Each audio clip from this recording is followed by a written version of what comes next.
The fact that we all come from stardust is where I start. As we look outward, we also are compelled to look inward. Hi, I'm Nicole Beck. I'm a public sculptor, and I've created amplifiers for the College of Electrical and Computer Engineering for University of Illinois. In creating a signature piece for the building, the brand new building, I wanted something that spoke to the site and the history of what's gone on here.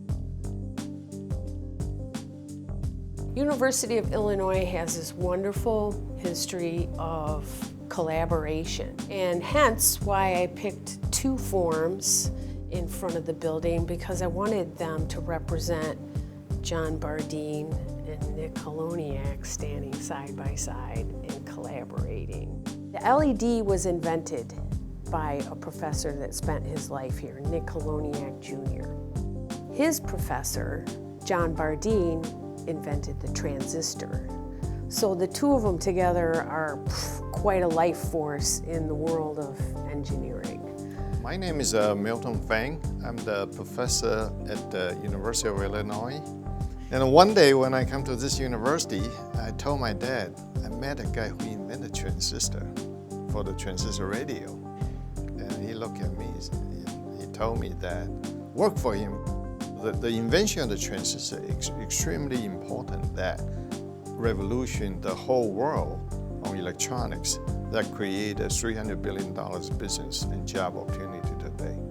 I'm John Dallesasse. I'm a professor here in the Electrical and Computer Engineering Department at the University of Illinois. Nick, of course, was Bardeen's first graduate student. He invented the LED. Nick himself obviously is an amazing innovator, but Nick and Bardeen together also were just a powerful combination.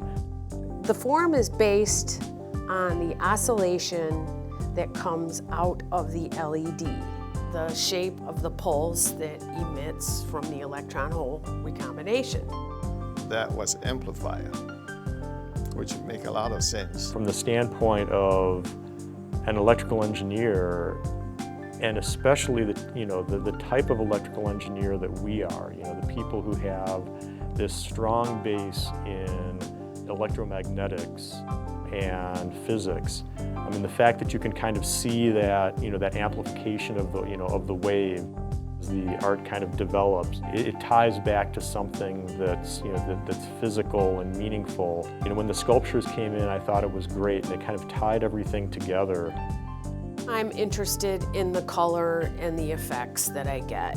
The cool thing about the dichroic is it gives the sculpture life during the day, and then the LEDs take over at nighttime. So it has like its day life and its night life. Piece shifts as you walk around it.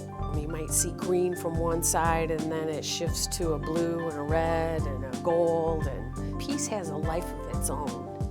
So of course the other element is that the base of the sculpture, the granite base, is a tetrahedron. And one of the things that occurs in semiconductors or in atoms that are crystallizing, sp3 hybridization in particular, one semiconductor atom is bound to 4 others. And that forms the basis of the crystal structure that forms the semiconductor, and it's the nature of that crystal structure that defines properties of the semiconductor that lead to things like an ability to efficiently emit light.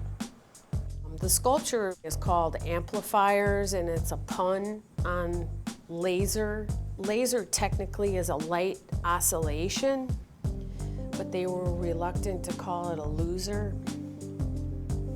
so they called it a laser instead, light amplification, which is not accurate. I think one of the great things that Nicole did was bringing in a student who was a senior here to get involved in the programming of the light piece of the sculptures. This piece in particular was important that I use the LED, and it was also important that I use a student to collaborate with me in programming that LED. I think we could add more different patterns, like maybe a different one every day or so, something like that. I think people kind of notice, only like the 2 patterns they really see. Okay. People like more variety, like you said, 3D salts was the student that was recommended to me. So I communicate to him exactly what I'm looking for, and then we dink around with the technology until we arrive at a place where it actualizes. We got building plans for what the site was going to look like. The building hadn't been done yet. It was in progress. So the sculptures kind of grew along with the building and were fitted exactly to the site. All of that had to be collaborated with the site engineers, the architects of the building, my fabricators. There was a lot of coordination that went on, a lot of organization. So University of Illinois has this wonderful history of collaboration. It leaves a place for all the other students that come in subsequent years. Piece of art that's going to be here as long as these buildings are probably standing.